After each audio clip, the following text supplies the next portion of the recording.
Oi, oi! What's up, y'all? On another chiller you could guess you could call it a repair. So the last time I was at this place, I found the oil filter had a higher differential. I won't say that it was like a problem to where it caused alarms or anything, because it didn't. But I noticed because this thing was having a transition fault. This is a Wye-Delta starter, which I'll show you. So you got a Wye-Delta starter here, and it did have a transition fault. I was able to get a lot of that fixed and got it running, but I happened to notice that the oil filter had a higher pressure differential than what is typical, which is about 3 to 5 psi. And also, you know, oil heaters are not exactly working as well as they should. But anyways, yeah. So what I'm hoping to do is not have to recover everything. These do not have suction shutoff valves. You have the block, but you don't have a valve to shut it off anywhere, which kind of sucks, because I was hoping to just front seat the suction, front seat the discharge, pump everything out of the compressor, you know, drain the oil, filter, the whole nine. But it's not going to work that way. So plan B is still to try and do a pump out, right? Front seat the discharge valve.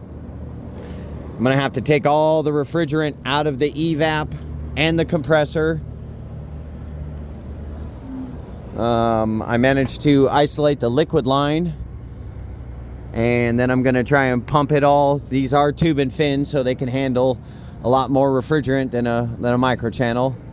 And I'm going to try and pump it into the condenser coils, and if I can do that, that'll be great, because that's not so horrible, and I could get a lot more work done a lot faster. The only bad thing would be is if I have to recover the entire charge. But I mean, again, that's not the worst thing either, because then I would get to verify how much refrigerant is actually in this thing. Is it a full charge? Are we low? Are we high? You know, that sort of thing. So that wouldn't be the end of the world. That just would really slow the job down. But yeah, since this being a Wye-Delta starter, the slide valves are actually slide valves, and they are for capacity control. Unlike our variable speeds, we do have slide valves, but they are on the discharge side, not the suction side. And that is for compression ratio control. We call it VVR, variable volume ratio. But this one, they are slide valves, and they are for capacity. We do have a position sensor down here. This thing, it's got like a little ball on the end, right? And it kind of like, you know, as the slide moves this way, there's a rod in here with a ball on the end, and the ball goes basically up and down, and it's able to tell the controller what position the slide is actually in. So that's kind of cool. I mean, don't see a lot of Wye-Deltas anymore. I know it used to be a thing, you know, and that's all there was. But to be honest with you, since I've been here, you know, almost every air-cooled screw I've worked on, this is only the second Wye-Delta I've worked on. Everything else has been all variable speed. So it's kind of cool going back to the old school ways. You know, it was tried and true. It worked. Variable speed is better, but, you know, I mean, this way wasn't bad either, and it worked. These have economizers, and these have pilot-operated liquid line solenoid valves with EEVs. There's your economizer. So I think it's time to get to work. Hopefully I'll be able to take like little periodic things, show you kind of some stuff. I mean, there's some stuff I wish I could show you, but I won't be able to, just because it being proprietary, and I love my job. It's not worth my job just to show you guys a thing or two, and I mean no disrespect by that. So yeah. think it's time to hop to it.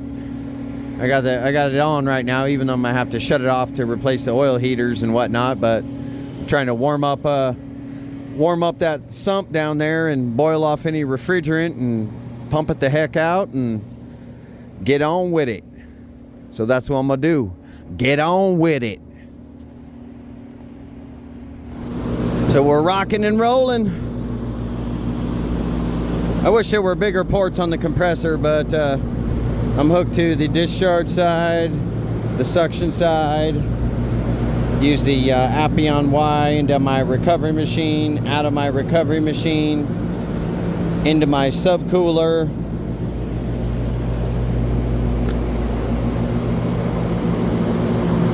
Like I said, I got the liquid line balled off, so the filter dryer down to the liquid line solenoid EEV and all that will hopefully just remain blocked. And then I'm pumping into the condenser and I'm just filling it up all the way back to the discharge, which I also have. Even though there is a discharge check valve, I still front seated it. And yeah, I'm also, you can hear the condenser fans. Might be wondering why I'm doing that, and that's just I'm trying to cool off the refrigerant as much as I possibly can to keep the pressure low, which means I can pack more of it into the condenser coils, which I'm sure a lot of you know this, but if you don't, you know, maybe this helps you out. But yeah, I mean, she's moving pretty quick.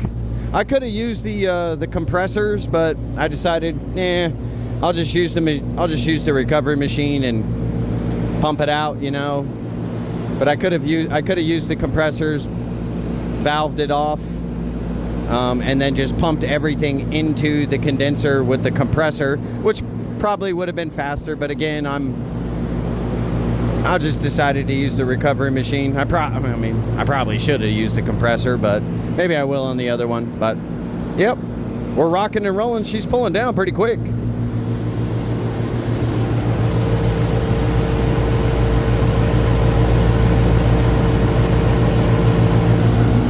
I got a gauge on here to verify that what I'm seeing is accurate, and to also prove that the liquid line solenoid and the EEV are gonna hold, because I am recovering, as I said before, out of the evap and the compressor and pumping it, basically the entire charge, into the condenser right now.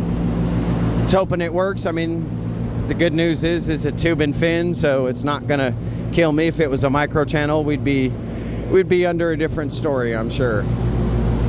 You see, good old tube and fin. But yeah, moving and grooving, trying to get the job done. And if I can bring you back, I'll bring you back. All right, got all the refrigerant pumped out. You know, like I said, I have the discharge isolated, and you can see the gauge there. So this was a 2-for-1, if you will. It was to recover the refrigerant out of the evap and the compressor, pump it into the condenser. But it also allows me to prove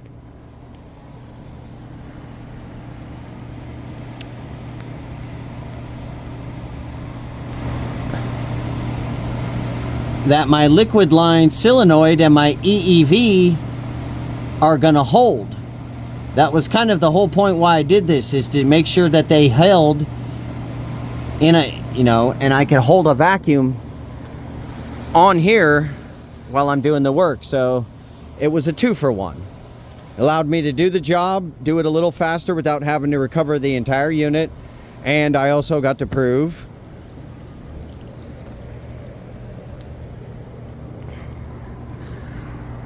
that these two are working.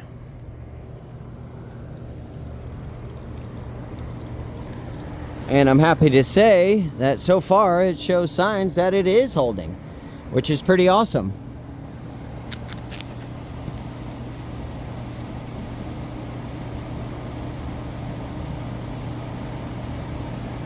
I've had her off for a few minutes now, and I know that, you know, I mean, it could take a little while, but I've had it off for a few minutes and we seem to be holding in a vacuum. So that's going to allow me to basically, I can use this, open this up, open up my oil drain valve and dump all this oil into here so I can get the filter, you know, then I make sure I pressurize, just do a quick little pressure test, pull a vacuum on the compressor and the evap. While I'm doing that, I use the vacuum to suck my oil in. I'm going to be replacing the oil heater as well, and the well, I believe, too.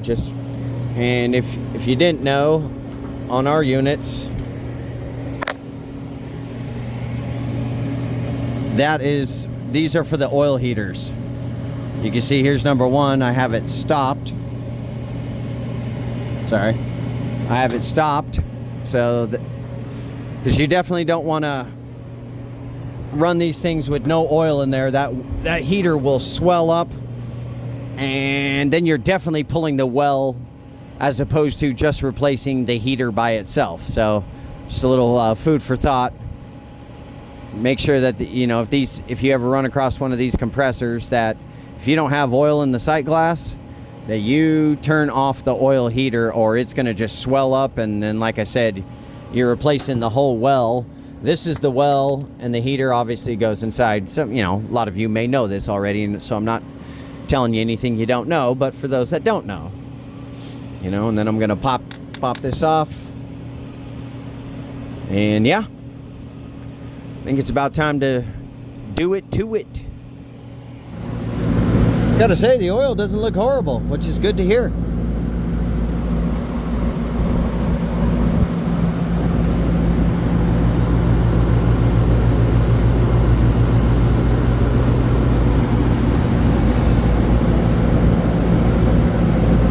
Yeah, doesn't look bad. So that's good. Get all this oil drained and new filter. So things are progressing nicely, which is always good. Everyone wants things to go easy, even though sometimes when things go hard is when we learn our best lessons and things like that. But doesn't mean we want them to be hard. But it is when we do some good learning, though. I will say that. So, anyways, I'll check you guys out on the next go around. Maybe I'll show you the oil filter when I get this thing popped off and whatnot, and I'll show you what it looks like inside there. And yep, look at the difference, though.